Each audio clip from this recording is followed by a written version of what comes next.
Abra sua Bíblia em Atos dos Apóstolos. Atos, capítulo 9.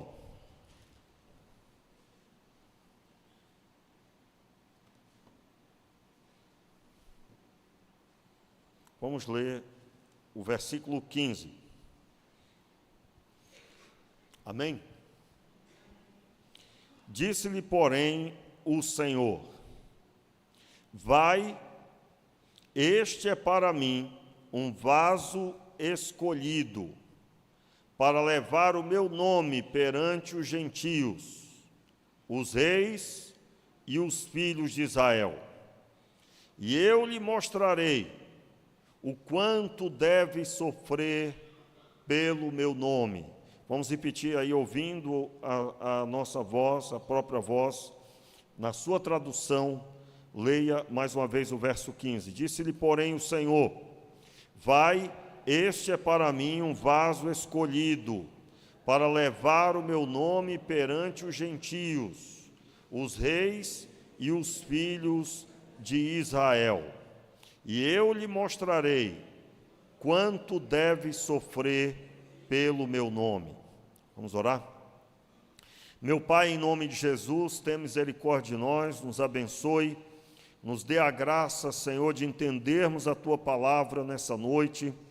E nós oramos, Pai, por cada um dos Teus filhos, para que absolutamente a Tua palavra viva entre em cada coração e gere novidade de vida, Senhor, por meio da prática da fé, daquilo que recebemos de Ti. Oramos assim, meu Pai, no nome de Jesus. Amém e amém. Meus irmãos, eu quero finalizar com você o tema que nós temos abordado já há bom tempo, que é como viver a boa, perfeita e agradável vontade de Deus. Na quarta-feira nós começamos a ver na vida de Paulo a manifestação desse projeto que é a vontade de Deus manifesta na prática da fé, na prática da vida de uma pessoa, e no caso nós estamos vendo na vida de Paulo. Hoje eu quero ver o cumprimento dessa palavra, exatamente o que o Senhor Jesus disse. Em respeito aos novos, eu quero situar você sobre esse texto. Esse texto se refere ao momento em que Saulo, que vem a se tornar depois Paulo, um de seus nomes era Paulo, e ele então ainda ameaçando a igreja, ele era uma autoridade no meio do sinédrio, ele seria como que um procurador geral, que fazia ou consentia na prática do judaísmo, na aplicação das leis que eram impostas pelo judaísmo. Tanto é que quando Estevão é apedrejado, Saulo está ali e ele consente na morte de Estevão. Aliás, as vestes das pessoas que apedrejaram, como que uma prova do que havia feito, ele mesmo carrega para si, isso dentro de uma prática da época que não está na lei, é claro, está no texto, mas dizia respeito ao judaísmo. E esse Saulo, ele persegue a igreja. No começo do culto, nós já lemos um texto de forma proposital, não é muito usual o texto que nós lemos, mas é o momento em que Paulo dá testemunho perante o rei Agripa. E daqui a pouco nós vamos retornar lá, mas eu quero primeiro situar você. Esse texto, capítulo 9, a partir do verso 1, mostra o momento da conversão de Saulo. Você vê aí a partir do verso 4, a passagem diz, ele ouve o Senhor dizendo, Saulo, Saulo, por que me persegues? Verso 5, ele disse, quem és, Senhor? Respondeu o Senhor, eu sou Jesus a quem tu persegues. Agora levanta-te e entra na cidade, lá te será dito o que te convém fazer. Aí o que acontece em seguida?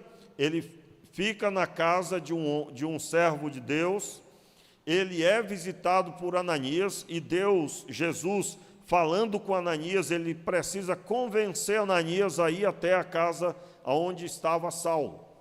A passagem está aí a partir do verso 10. Havia em Damasco um discípulo chamado Ananias. Disse-lhe o Senhor em uma visão, Ananias, Ele respondeu: eis-me aqui, Senhor. Disse-lhe o Senhor: levanta-te e vai à rua chamada direita e pergunta em casa de Judas por um homem de Tarso chamado Saulo, pois ele está orando. Numa visão ele viu que entrava um homem chamado Ananias e impunha-lhe sobre ele a mão para que tornasse a ver. Aí Ananias começa a debater, né? Ele diz: Senhor, mas esse homem, ele tem feito muitos males ao teu povo, aos teus santos. E aí ele diz no verso 14: aqui tem autoridade dos chefes, dos sacerdotes, para prender a todos os que invocavam o seu nome. No começo do culto, quando nós lemos sobre ele perante o rei Agripa, lá tem mais detalhes dos males que ele fazia.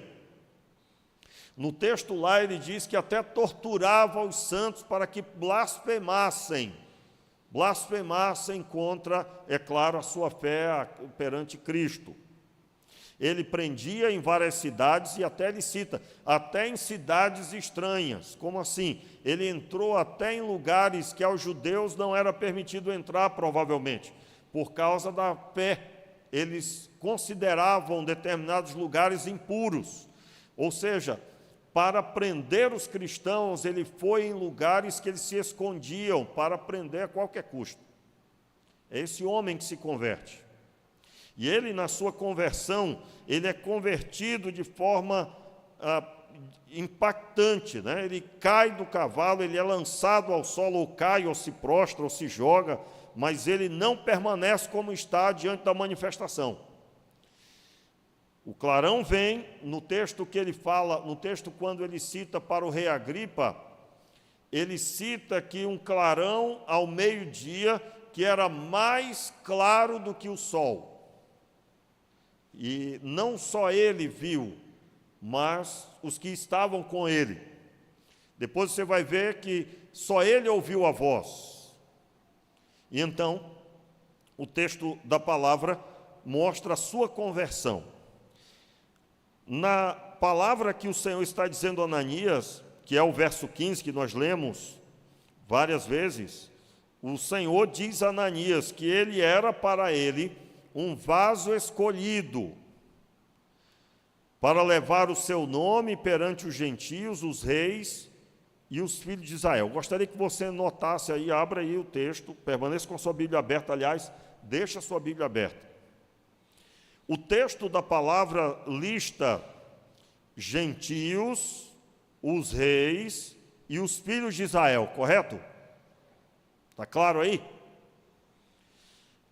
Agora, para um instantinho aqui, porque o nosso texto principal, é claro, não preciso nem abrir, né?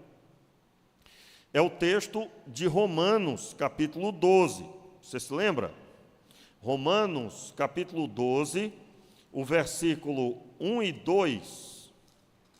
Romanos 12, verso 1 e 2.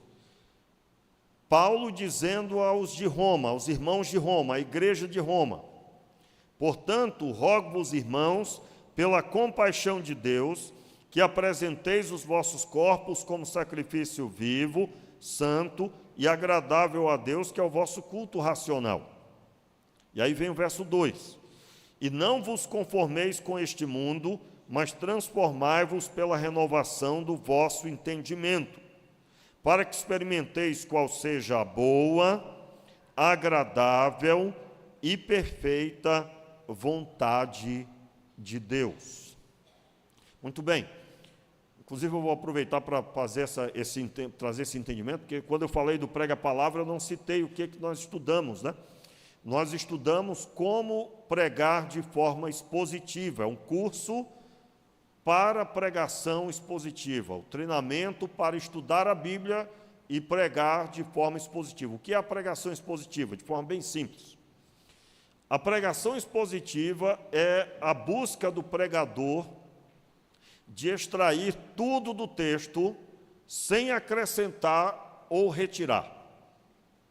É o texto falando ao povo, sem invenções, sem absolutamente nenhum acréscimo. Vou citar para você uma forma de acrescentar. A sociedade mudou, então nós temos que dar uma mudada também na Bíblia. Isso aí tem nada a ver, está fora. A sociedade mudou, mas Deus é o mesmo. Deus é o mesmo, Ele não mudou. E a sociedade não determina o Deus e a palavra, não é? Eu já tive que dizer no decorrer da minha caminhada, para quem estava duro de coração perante o texto, e eu disse: ó, meu amigo, eu não posso fazer nada, o texto bíblico não fui eu que escrevi, foi o Senhor que escreveu.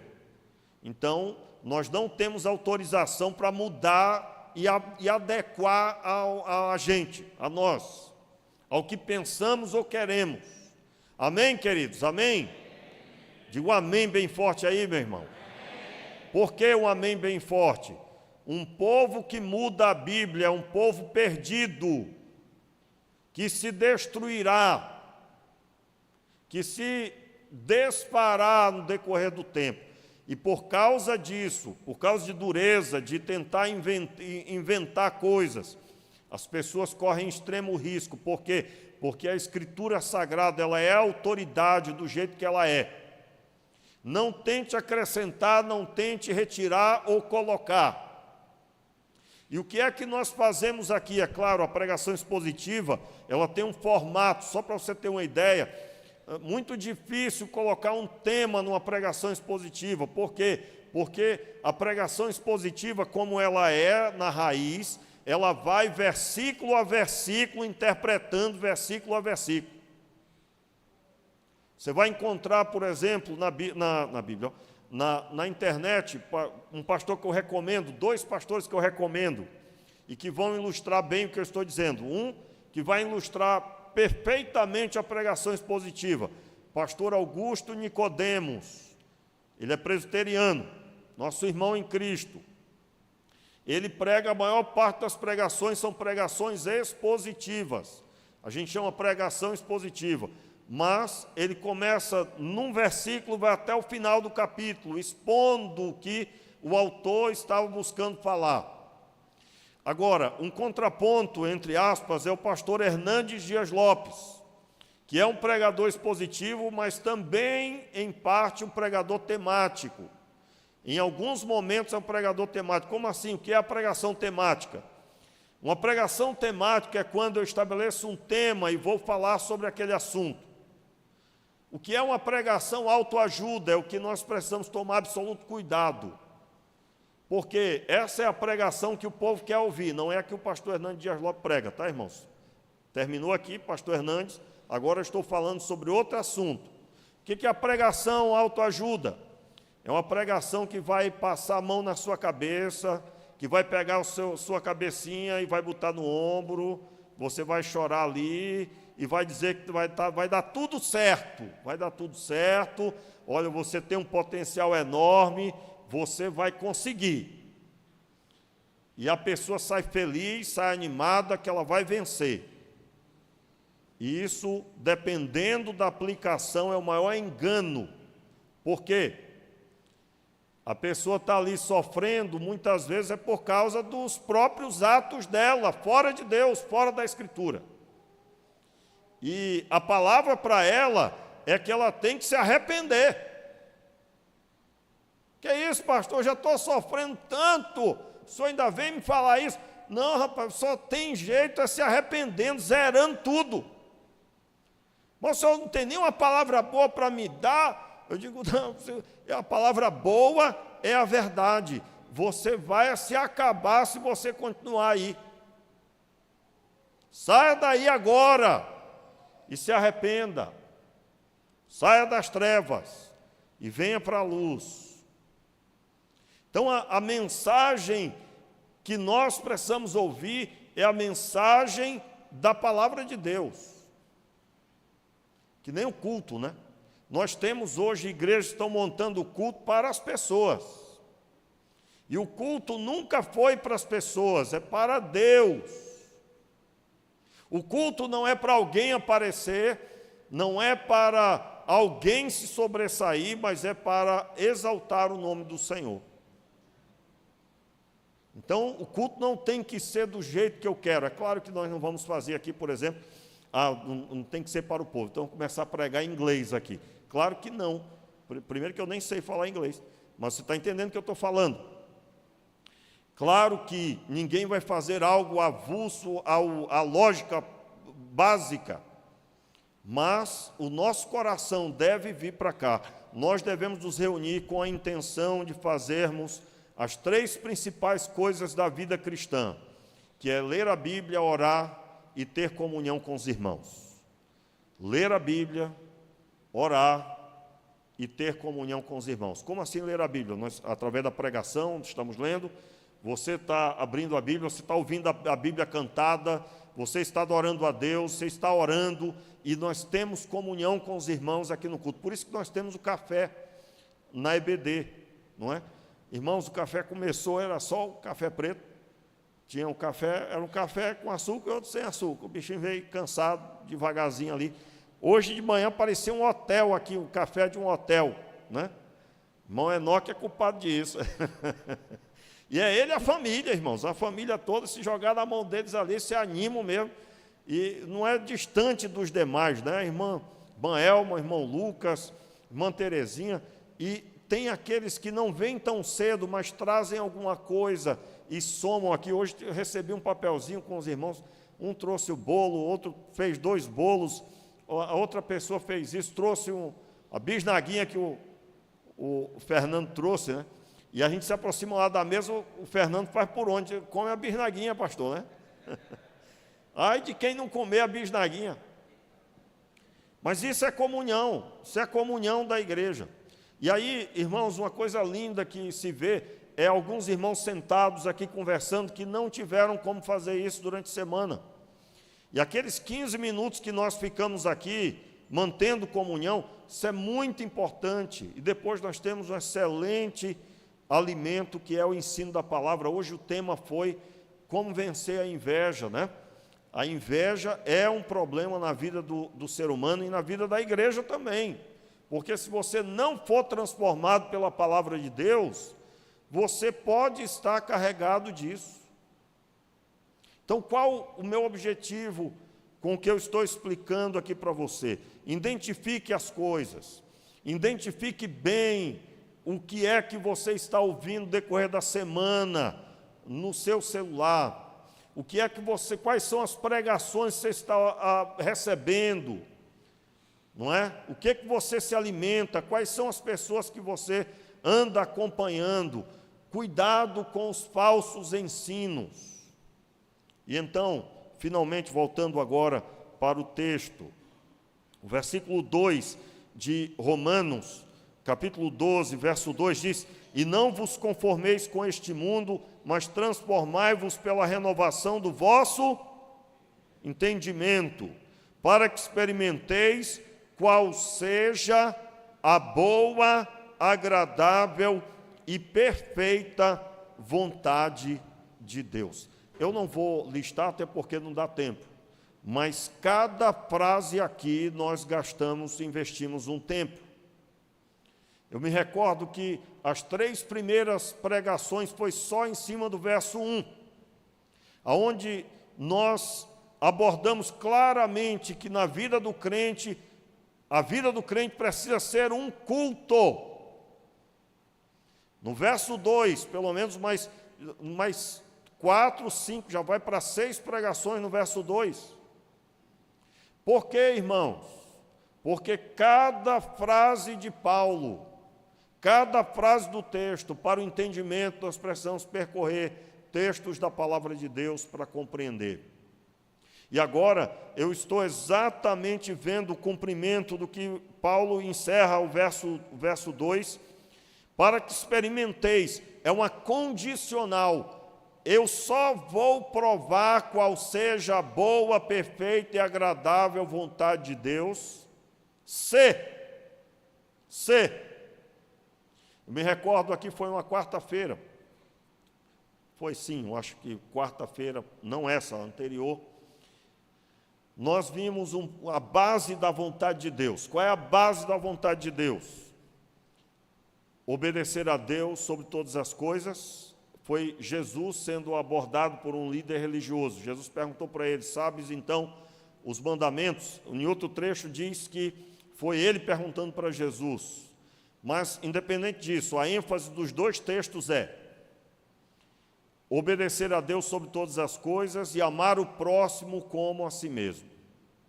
E amar o próximo como a si mesmo não é ficar sorrindo para ele, não é ficar dizendo eu te amo. Você pode fazer isso, deve fazer isso, para o bom relacionamento. Mas a prática do amor bíblico qual é, irmãos? Todo mundo já está treinado aqui. Deus amou o mundo de tal maneira, mas ele ficou falando que amava? Não, ele deu o seu filho. E o filho representava o quê? A reconexão com Deus, a restauração à presença do Senhor. Ele se tornou primogênito dentre muitos irmãos. Então, quando ele dá o filho em sacrifício, ele estava pagando o preço por mim e por você. O tetelestai, a palavra tetelestai, que é dita lá por Jesus, está consumado, era a mesma frase dita na hora que alguém vinha e pagava uma dívida. Quando ela comparecia perante a autoridade e ela pagava a dívida, você sabe, por causa de uma dívida, a pessoa podia se tornar escravo. Quais eram as duas formas de se tornar escravo, irmãos? 3, né? 3 formas de se tornar escravo. Você se tornava escravo na época de Jesus, no Antigo Testamento, de uma forma geral. Se a sua nação entrasse em guerra e perdesse, os cativos, os que sobravam da batalha, se tornavam escravos automaticamente. Qual outra forma? Dívida. Se você tinha uma dívida e não pagou, você seria vendido para pagar a dívida. Qual outra forma? Terceira, nascido, pai de escravo, filhos de escravo. Na lei do Senhor, a cada 50 anos, os escravos eram libertos. As gerações eram zeradas ali. Então, tanto é que Jesus, quando ele vai começar a pregar o Evangelho, ele diz, anunciar o ano aceitável do Senhor. O ano aceitável é o ano da libertação. Muito bem. O que nós estamos falando é a vontade de Deus, e aí vem a fala que eu utilizo, né, que é baseado nisso. Qual é o grande projeto de Deus na sua vida? Quem lembra aí, irmãos? Vamos lá de novo. Qual é o grande projeto de Deus na sua vida? Salvar você, gente, todo mundo sabe. Qual o segundo grande projeto de Deus na sua vida? Qual é? Vamos lá, gente, meu Deus. Alô? Salvar outras pessoas, tornar discípulo, fazer discípulo. Então, veja bem, ó. Pastor, eu pensei que era me abençoar com a esposa, pensei que era me abençoar com um marido, né? A mulher falando. Eu pensei que era me dar vitória no meu trabalho. Irmãos, tudo isso vai passar. Mas o que não vai passar são as vidas. Quem for salvo vai viver eternamente. Quem não for, padecerá eternamente. Então, preste atenção. Deus quer abençoar a sua família, quer abençoar o seu casamento, quer abençoar você com um namoro e um casamento abençoado. Deus quer abençoar você no seu trabalho. Isso nós teremos na caminhada com Deus. Mas não podemos nos esquecer que o grande projeto ninguém pode tirar os olhos e viver para si. É amar a Deus e o próximo. Então, assim como ele amou os homens e salvou, nós temos que agir para com as pessoas com amor. Qual é a maior manifestação de amor que você pode manifestar a alguém? Orar por ela, sinceramente, e pregar o Evangelho para ela, se ela não é salva. E aqui, é claro, eu não estou falando daquela pregação, que é às vezes afronta, que é às vezes instigar alguém. Isso não é pregação, isso é carnalidade mesmo. Se é que eu posso dizer assim, né, carnalidade, mas é dar lugar à carne, né? Então, a manifestação de amor é ter a visão da salvação. Irmãos, isso tem que ser muito forte. Por exemplo, você que dirige, Quantas vezes você já ficou aborrecido? Eu várias vezes fiquei aborrecido no trânsito, várias vezes. O que pesa no meu coração? Essa pessoa precisa de salvação. Irmãos, hoje mesmo, eu vi, passou por nós, né? Fui almoçar com a família, e aí passou por nós uma moto. Meu amigo, não precisava, se tivesse placa não dava para ver tão rápido, mas não tinha placa. E tinha uma moça atrás sentada, uma jovem sentada, os dois sem capacete. Aí você já sabe. O que eu penso quando eu vejo isso? Meu Deus, essa garota olhou para o rapaz errado e ela se enveredou por esse caminho. Sabe Deus se o pai não está em casa, não tem nem ideia que ela está de trás dessa moto. E você já viu quantas vezes um acidente morreu os dois, e dois jovens. O que pesa na hora? Vem o aborrecimento do susto, do risco ali? Sim, claro, nós estamos sujeitos a termos um momento de ir ali, não é? E eu costumo dizer que o que difere o crente do não crente é que na hora que vem você estrangula, declara a fé em nome de Jesus, e em se tratando de qualquer aborrecimento do trânsito, qualquer movimentação esquisita, você não pode esquecer que ali falta Cristo, falta Jesus. E assim como foi bom para a minha vida, e eu gostaria que alguém tivesse pregado para mim, alguém tivesse orado por mim, meu irmão, é a hora de você abençoar aquela pessoa. Que é isso, pastor? Meu irmão, Paulo estava prendendo, matando, e o Senhor Deus o salvou. Então, a vontade de Deus, meus irmãos, nós não podemos tirar o foco, tirar a visão. Você é um agente de Deus. E agora, por gentileza, retorne para Atos dos Apóstolos. Qual é a boa, perfeita e agradável vontade de Deus? Que você tenha Deus sobre todas as coisas, que você reconheça a Deus sobre todas as coisas, e que você tenha o próximo como seu alvo de fé para abençoar. Diga amém, meu irmão. Então Deus, quando foi falar sobre Saulo, o que foi que ele disse? As palavras de Jesus para Ananias, verso 15. Vai, este é para mim um vaso escolhido, para levar o meu nome perante os gentios, os reis, e os filhos de Israel. Note aqui, qual o grande erro da leitura desse texto? Quando eu leio esse texto, e eu imagino que Paulo é um pregador, um pastor de ovelhas, um mestre da Escritura, um apóstolo chamado, e eu sou um irmão, membro da igreja. Aí eu já me retiro desse chamado que está manifesto aqui. Muitas pessoas, ao ler uma palavra como essa, não se colocam no lugar, assim como Deus estabeleceu aqui. Ele também tem me chamado para estabelecer a vontade dEle. Talvez não será perante os reis, e realmente nós temos poucos reis no mundo. Talvez não será perante os governadores. Talvez não será perante os judeus. Mas tenha certeza, aonde você estiver, é um lugar importante, que tem pessoas que Deus ama. E essas pessoas talvez ninguém esteja vendo, ninguém tem acesso, e só você tem. Você lembra como é que eu me converti? Você lembra? Rapidinho, só esse princípio aqui.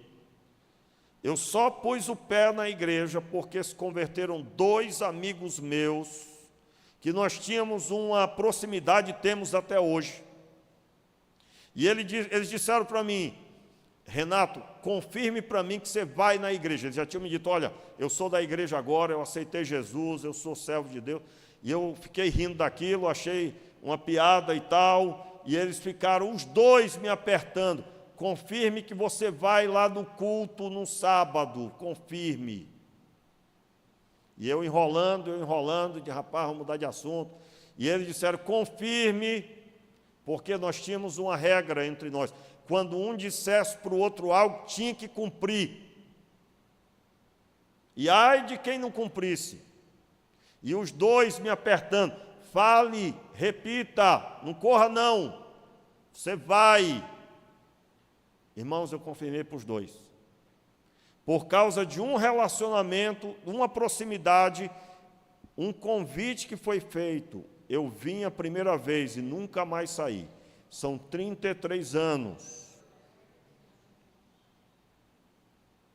Então, eu não conhecia Jesus, mas eu conhecia aqueles dois. Você entende o que nós estamos falando? Você conhece alguns Renatos, eu acredito plenamente. Pessoas que não vão me ouvir, mas vindo de você, elas vão dar o devido valor, porque elas conhecem você.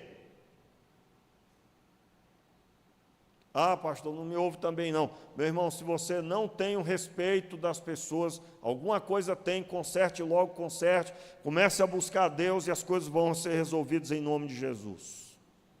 Então, entenda bem aqui, o texto diz que ele iria pelos gentios, os reis e os filhos de Israel. E agora, rapidamente, percorra comigo aqui os textos, vá mais à frente no texto de Atos dos Apóstolos. Paulo, ele tem a primeira viagem missionária, a segunda viagem missionária, a terceira viagem missionária, e aí no capítulo 22, vamos ver aí o capítulo 21, é só os títulos, porque não vamos poder ler os textos, é claro.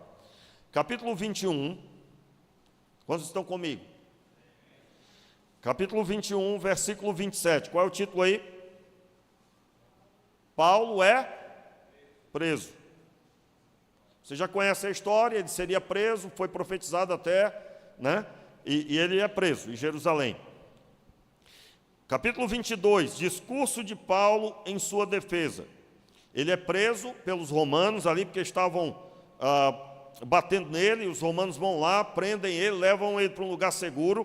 Ele pede a palavra, ele começa a pregar na língua hebraica. E a multidão de judeus o ouve. Para todo mundo para ouvi-lo. Por que pararam para ouvi-lo? Porque ele começa a falar com eles em língua hebraica, está logo aí no começo do capítulo 22. E ele começa a pregar no hebraico e ele é ouvido. Por quê? Porque não se falava o hebraico na época. Somente os judeus que eram fiéis à lei mantinham a tradição da fala hebraica. E é claro, a leitura do hebraico, porque o texto estava em 95%, 98% em hebraico. Então tinha que saber o hebraico. Qual a língua que falava na época? Era o grego? Não, era o aramaico. Tanto é que o filme A Paixão de Cristo, muito bom filme inclusive, foi feito na língua aramaica. A língua falada no filme, né? Todo mundo conhece. Diretor Mel Gibson. Muito bem, então aqui nós começamos a ver o cumprimento. Olha só, Paulo teve a primeira viagem missionária antes daqui, a segunda viagem missionária, a terceira viagem missionária, ele prega aos gentios, ele prega o evangelho em todas as cidades. Então se cumpriu a primeira parte da palavra de Jesus. Palavra de Jesus aonde? Lá na conversão, falando com Ananias, o que o Senhor disse? É um vaso escolhido para pregar aos gentios. Quando que pregou? Primeira, segunda, terceira viagem missionária. Estou resumindo aí. Depois, os reis. Mas antes, observe, Paulo prega a eles aqui, ele conta a conversão dele, versículo 7, caí por terra, capítulo 22, versículo 7. Caí por terra, ouvi uma voz que me dizia, Saulo, Saulo, por que me persegues? Aí o que aconteceu aqui, irmãos? Ele prega e eles ficam irados com a pregação de Paulo. O versículo 18, olha o que acontece aí, capítulo 22, verso 18. Ouvi aquele que me dizia, apressa-te, sai logo de Jerusalém, porque não receberão o testemunho a meu respeito. Paulo, na sua palavra, ele ministrando o que Deus tinha dito, Jesus tinha dito a ele. E aí, meus irmãos, ele vai agora perante o Sinédrio, versículo 30. título aí é Paulo perante o Sinédrio. O que era o Sinédrio? O Sinédrio era a reunião de 70 líderes judaicos, entre eles os saduceus, os fariseus, os essênios e os herodianos. O Sinédrio, e esse Sinédrio especificamente, era o mesmo Sinédrio que julgou Jesus. Lembra quando de madrugada Jesus estava preso? E ele é apresentado perante o Sinédrio? Era perante esses 70, liderados pelo sumo sacerdote. E agora Paulo está diante do Sinédrio. Se cumpre aqui a segunda, mais uma vez, a segunda parte da fala. A primeira parte da fala que Jesus disse a Ananias foi aos gentios. Depois aos reis, aí a segunda não, né?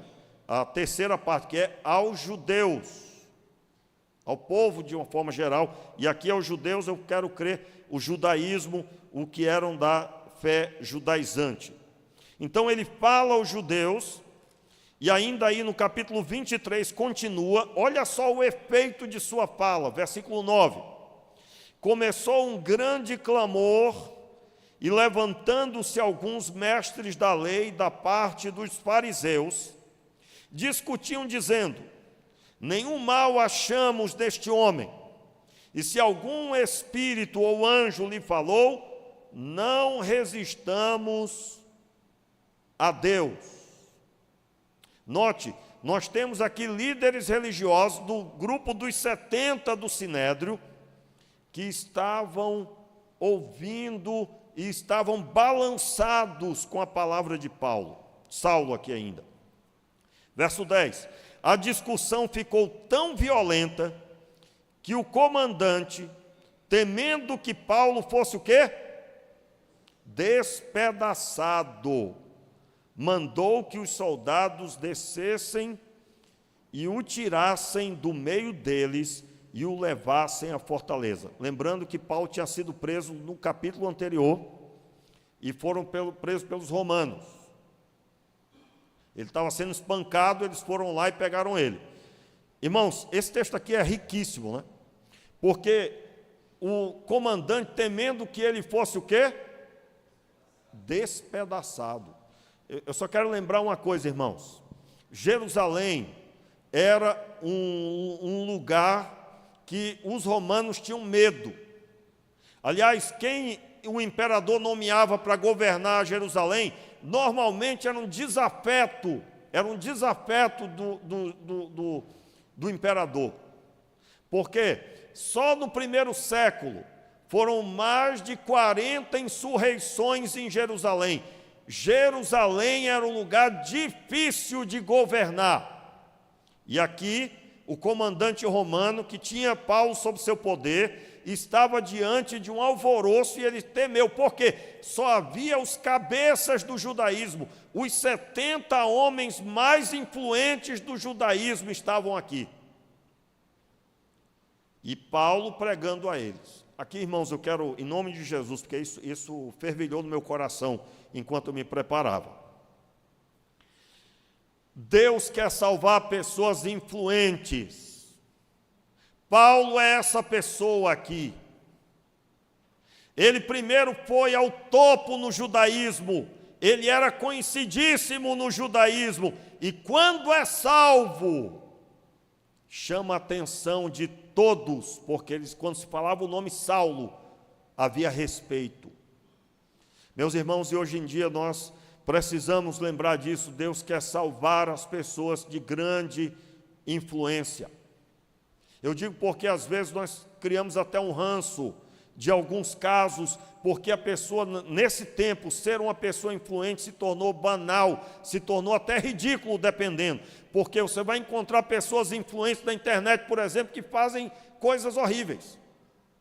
Você vai encontrar pessoas famosas que só são famosas porque fizeram loucuras. Então, hoje em dia, pessoa influente está muito confuso. Mas eu quero com isso dizer, Deus quer salvar. Deus quer salvar a pessoa pelo qual você trabalha, que te deu emprego.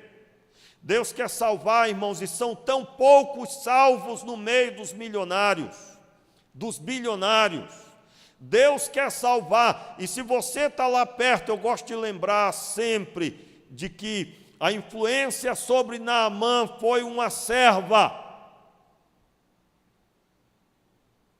que é claro, era muito mais complicado do que hoje, porque lá ela era uma escrava, e ela só disse assim: ah, se o meu Senhor estivesse em Israel. E aí o que aconteceu? O homem soube, ouviu e foi parar lá perante o profeta, e ele foi sarado. Você já conhece a história. Não do jeito que ele queria, mas ele foi abençoado. Então, eu quero dizer para você, você precisa visualizar a vontade de Deus. Nós estamos falando muito do texto, e alguém pode estar dizendo: pastor, sim, aí. Olha aqui, quando nós estamos observando na vida de Paulo a vontade de Deus manifesta, já é para você ficar dizendo aí no seu coração: ah, eu estou entendendo que Deus também me chamou dessa forma. Diga amém aí, eu recebo, amém, em nome de Jesus. Deus também te chamou dessa forma. Não é necessário dizer, ainda que é bom dizer, que você está na semelhança de Paulo. Entenda, irmãos, eu não sei como que o Senhor quer te usar, se é através da música, da influência da música, se é através lá na sua profissão.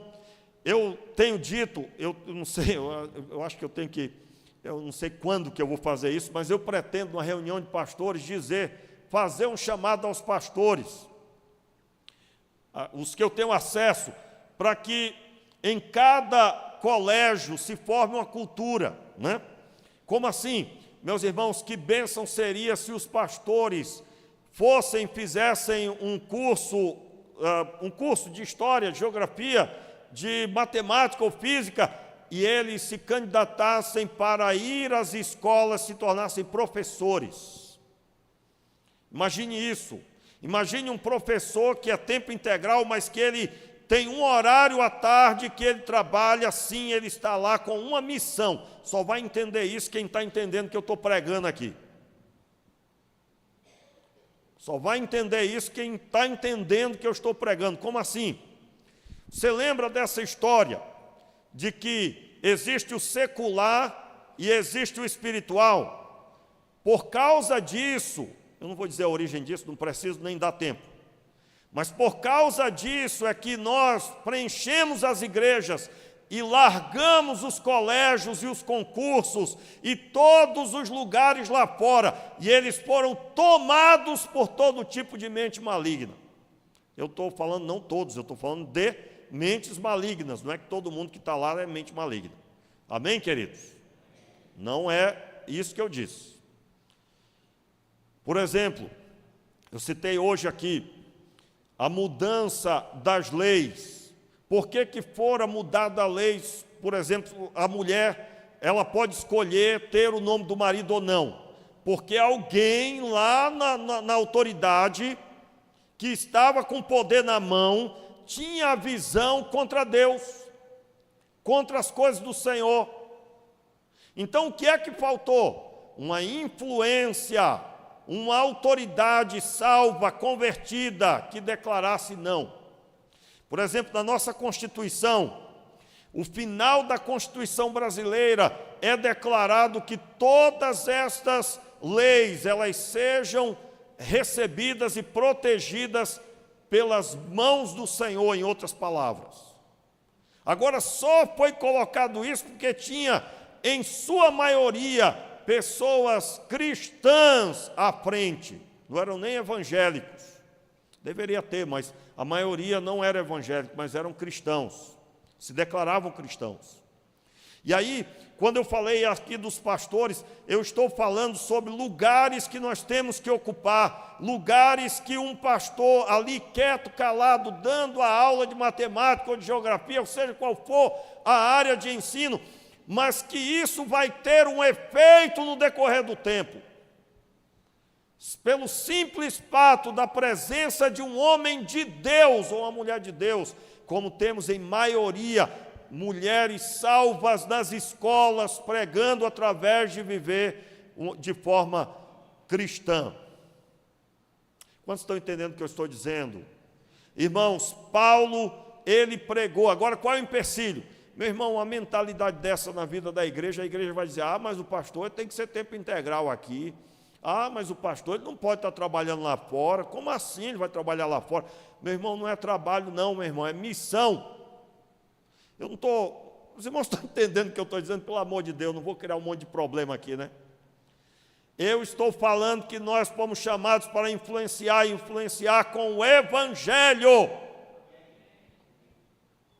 E a sociedade está do jeito que está, porque a influência de pai e mãe está faltando, a influência do colégio está deturpada.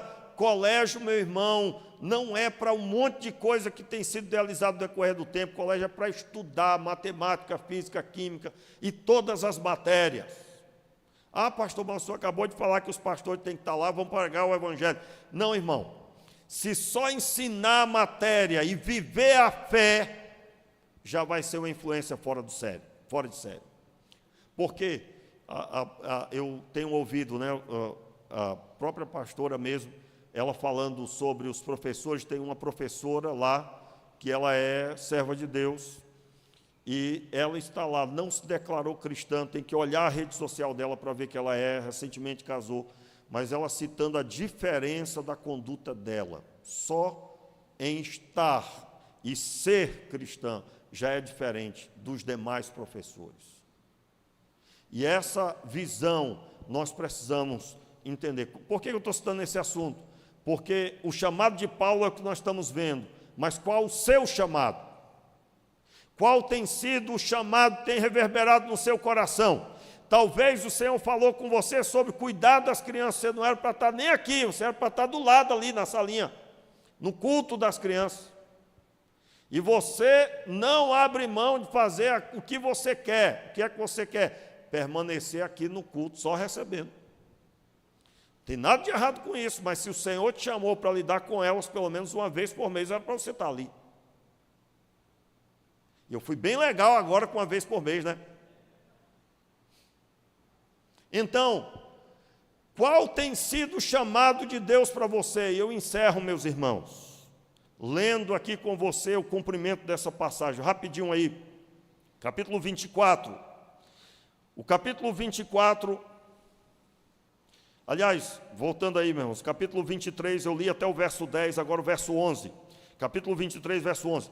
Na noite seguinte, o Senhor apresentou-se a ele e disse, a ele quem? Paulo.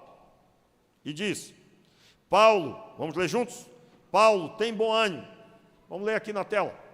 Na noite seguinte, o Senhor, pondo-se ao lado de Paulo, disse, coragem, pois assim como você deu testemunho a meu respeito em Jerusalém, é necessário que você testemunhe também em... Meu Deus! Irmãos, essa tradução, que tradução é NAA, né, rapaz? Só podia ser. Olha aqui, ó. Olha o texto. Na noite seguinte, o Senhor pôs-se ao lado de... Quem foi que se pôs, irmãos? O Senhor. Irmãos, o homem estava em plena manifestação da vontade de Deus na vida dele. Jesus se pôs ao lado dele. A manifestação de Jesus estava ali, falando diretamente com Paulo. Eu quero falar com você que talvez está vivendo a vida cristã assim, pastor, estou tão desanimado. Meu irmão, o que falta para você é você entrar na vontade do Senhor. Porque Jesus se coloca ao lado, ele se manifesta na vida daqueles que precisam de combustível para a caminhada que ele estabeleceu. E qual é o combustível? A presença dele, a fala dele, a mensagem dele. Não adianta você correr. Se você foi chamado para isso, não seja endurecido e se coloque na presença de Deus para ser preparado para servi-lo. Vamos ler de novo o versículo. Juntos aqui. Versículo 20, versículo 11, né?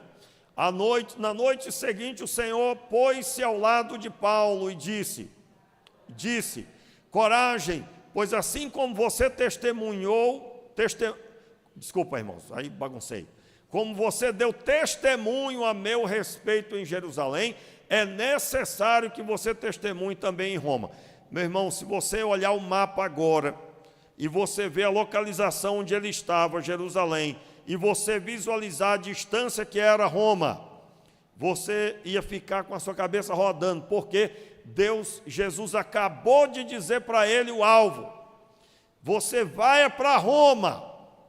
E aí vem a explicação por que Paulo, sendo julgado pelos reis, ele apela para César. César habitava em seu palácio em Roma. E aqui, meus irmãos, como eu disse, eu encerro, capítulo 24, ele aparece perante o governador Félix, e ele tem uma audiência com Félix, ele tem até um advogado aqui. Então, ele prega a palavra para Félix. Depois, o texto mostra, ele apela para César, capítulo 25, Paulo apela para César. O tempo passa, anos se passaram, Paulo perante o rei Agripa, capítulo 25, versículo 13. E aqui, meus irmãos, se cumpre a palavra do Senhor, Paulo pregando aos gentios, aos reis, em outras traduções está escrito autoridades, e aos judeus. E aí o final de Atos dos Apóstolos, o último capítulo de Atos dos Apóstolos, o versículo 28, você já conhece o texto, ele chega em Roma, e diz o texto assim, portanto, capítulo 28, versículo 28, portanto, quero que saibais que esta salvação de Deus é enviada aos gentios, e eles ouvirão.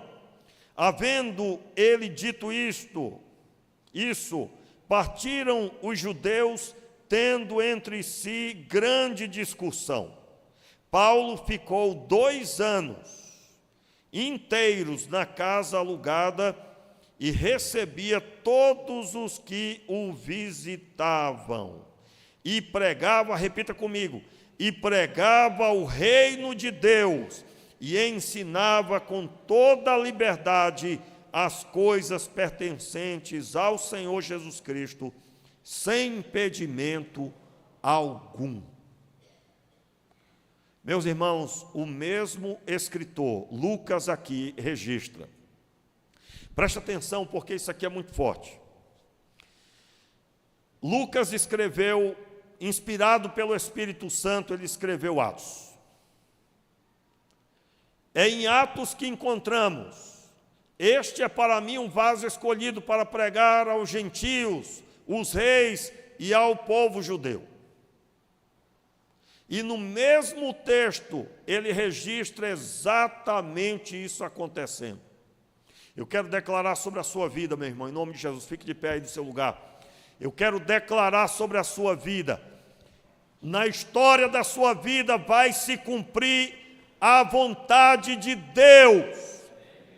Deus vai usar você para salvar as pessoas ao seu redor, e aqueles que Ele trouxer perto de você, e aqueles que Ele te enviar para falar com. Eu quero declarar sobre a sua vida, aqueles 2 amigos meus, eles foram usados por Deus para me pedir para ir ao culto. Lá no culto Deus fez o resto. Eu não me esqueço, eu não conseguia parar de acompanhar aqueles cânticos. Eu fiquei maravilhado com o sorriso no rosto dos jovens. Deus tocou a minha vida, eu não parei mais de ir ao culto, eu esperava a semana toda pelo próximo. Deus quer te usar, meu irmão. E eu quero, em nome de Jesus, essa igreja vai viver, e quando eu falo essa igreja, eu estou falando individualmente cada crente. Pare de pensar na igreja como instituição. Você é a igreja. Você é o mensageiro. Senhor, tem misericórdia de nós, Senhor. Tantas vezes tão duros de coração, Pai. Tantas vezes nós somos tão difíceis, Senhor. Meu Deus, há um clamor, há um povo morrendo de inanição, sedento pela salvação em Cristo Jesus.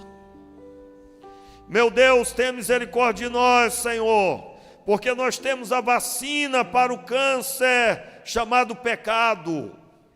Nós temos o remédio, Senhor, para a doença terrível do pecado. E esse remédio é o Evangelho. Meu Deus, usa-nos, Pai, usa-nos como um vaso escolhido, Senhor, para levar o Teu nome, meu Deus, às pessoas. Tenha misericórdia, levante as suas mãos, meu irmão. Se apresente diante de Deus agora. Você que abandonou o chamado, você que Deus começou a falar com você sobre tantas coisas, e você abandonou. Volte agora, volte e diga para Deus: Senhor, eu me arrependo, e eu retorno hoje, Pai. Senhor, em nome de Jesus, eu te peço o poder do Espírito agora sobre os teus filhos, restaurando a fé, restaurando o ânimo, a força, a ousadia. Meu Deus, a nossa responsabilidade é tão grande, meu Deus. Há tantos, Senhor, que precisam ouvir a palavra a partir de homens e mulheres cheios do Espírito Santo, com a vida transformada, com o caráter transformado, com a mente transformada por Cristo Jesus. Meu Deus, nós sabemos que há lugares que nós vamos que nós não poderemos pregar, mas nós poderemos viver a fé. E, Senhor, eu sei que o Teu Espírito Santo há de apontar os Teus filhos para os que precisam de salvação, para que eles vejam a Tua obra em pleno andamento.